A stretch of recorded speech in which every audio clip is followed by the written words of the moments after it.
Welcome to the Toffee Blues, your source for all things Everton, and welcome to extra time for Chelsea 2, Everton 2. Looking back on a dramatic game, we snatched a late point and a priceless point at that. Joined by Owen, we're going to be looking back on 90 minutes of frenetic stuff in the end. But it didn't look that way at half time, but that second half was full of action, wasn't it? And in the end, I think we've come away feeling pretty pleased with our Wasn't good for the old half, was it? Yeah, it's vintage Everton, isn't it? Just one half rubbish and the other half's okay. Yeah.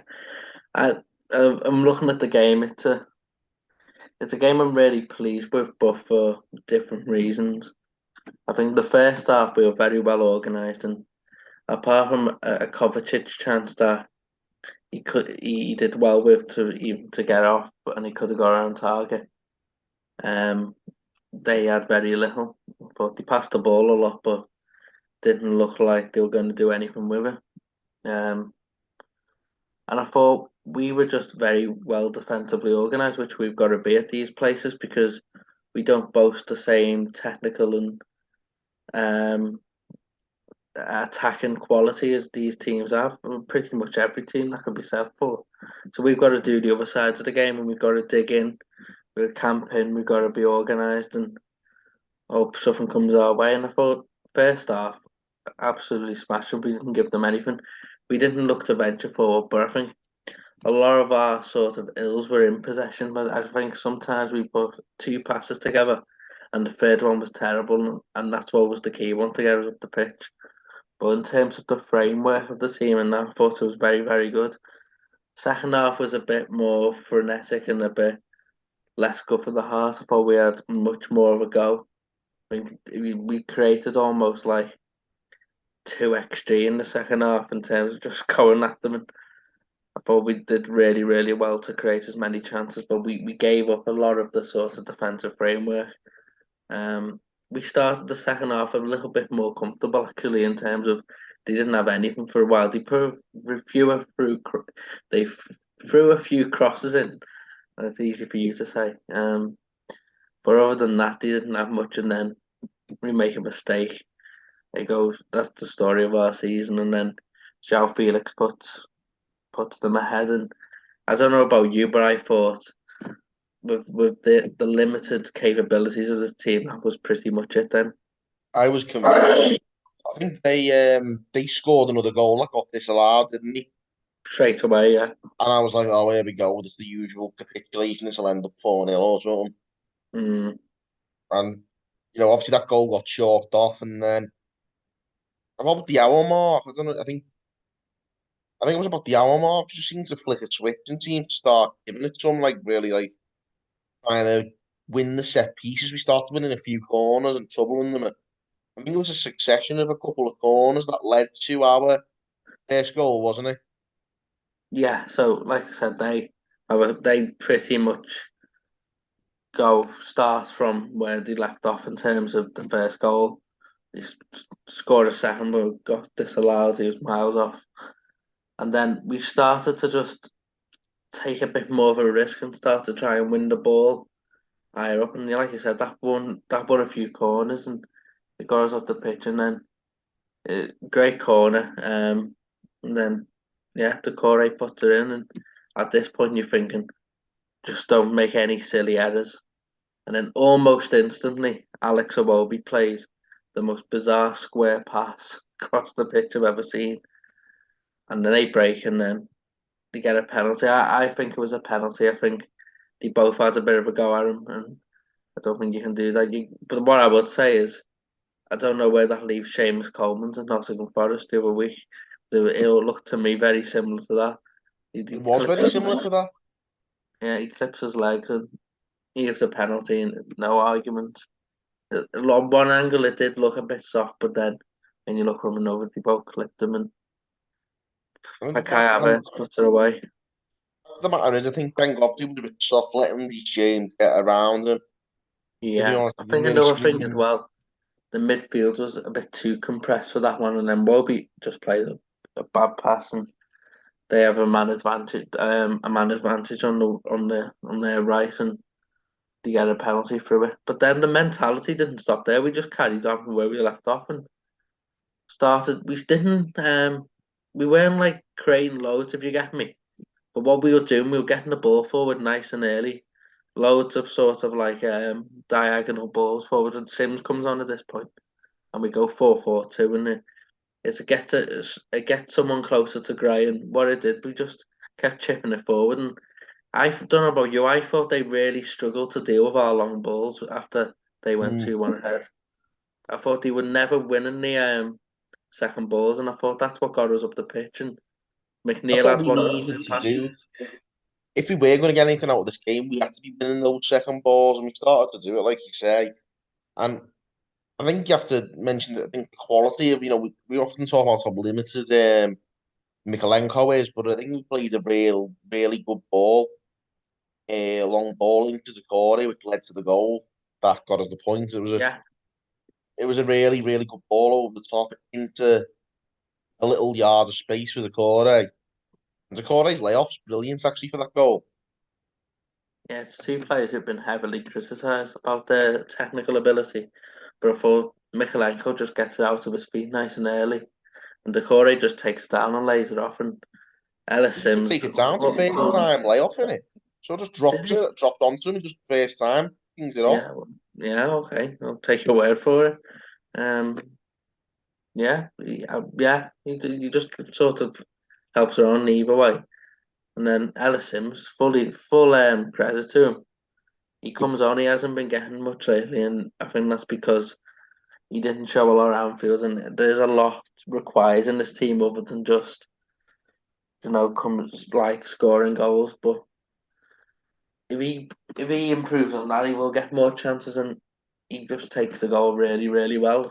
Takes it past Koulibaly. His strength was the thing that really impressed me. That a lot of players would have been intimidated in that situation by Koulibaly, but Ellis Sims just takes on with full confidence, and I think that's a really good sign to see a striker who hasn't been getting many opportunities, but has the confidence to just not just sort of like hold her up and keep playing, but just to take him on and get the shot off. I think that's really impressive, and it gets us a nice point in the end. Of course, the referee did his absolute best to give Chelsea One the last chance. yeah. Oh, it was like corner after corner. I thought it was wish he'd blow up, but we do Gave them one really that was a well. blatant goal kick as well. Oh, I know. I thought it just goes in. There'll be hell to pay, but I think overall it was a really good performance, and I was more impressed. I don't know about you with the mentality of the team. Yeah, I think Everton of old, well, Everton of the if that game was in November, that would have finished about 5-0 for me. absolutely. I think like like I say, when I saw us go 1-0 down, I thought, oh, it'll be freaking go. It's going to be another one of these Morelands. But I think, like you say, Sean Dyche, I think, has just instilled a lot more steel into this team, a lot more resilience, and I think we're made of sterner stuff now than we were a month or two ago.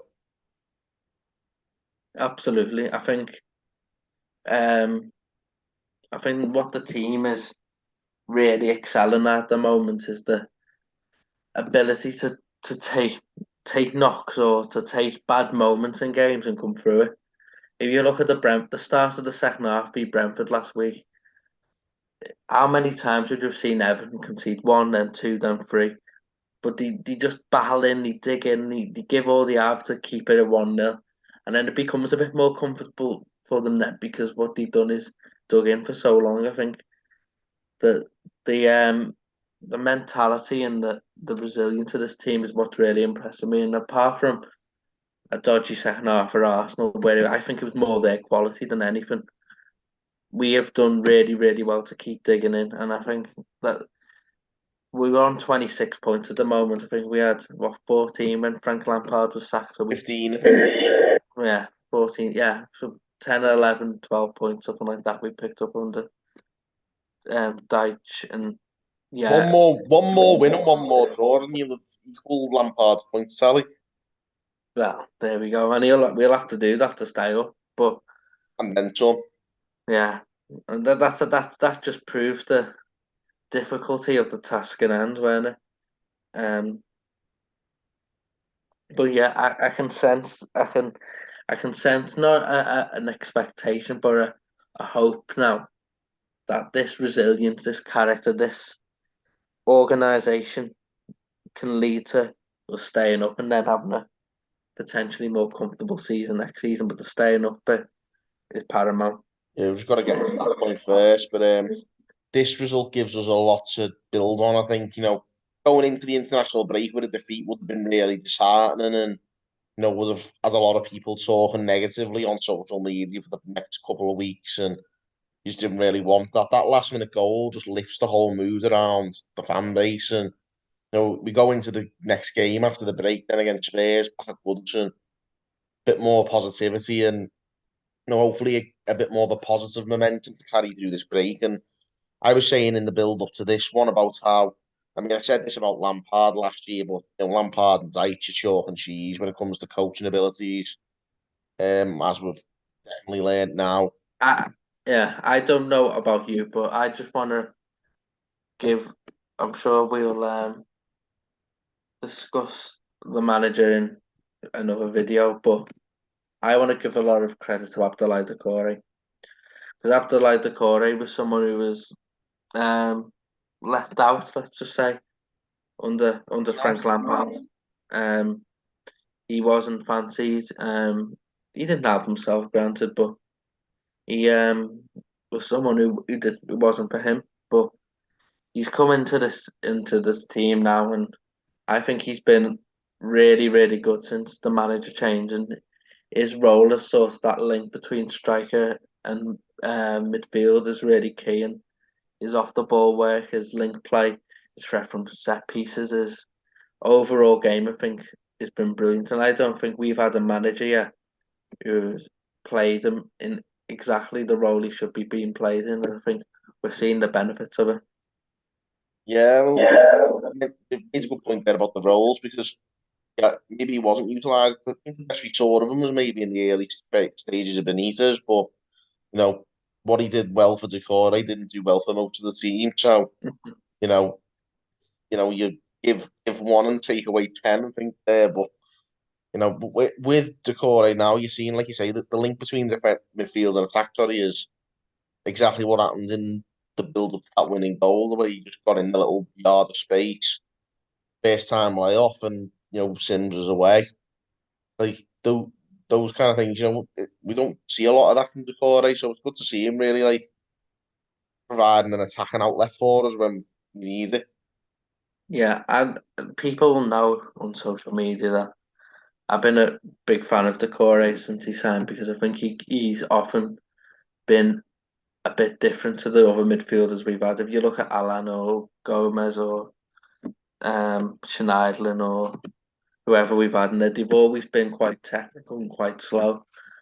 Whereas Decore is gives us something a bit different. He's a very good Premier League player, and I think people sometimes like to try and overcomplicate things and say he doesn't do this or he doesn't do that.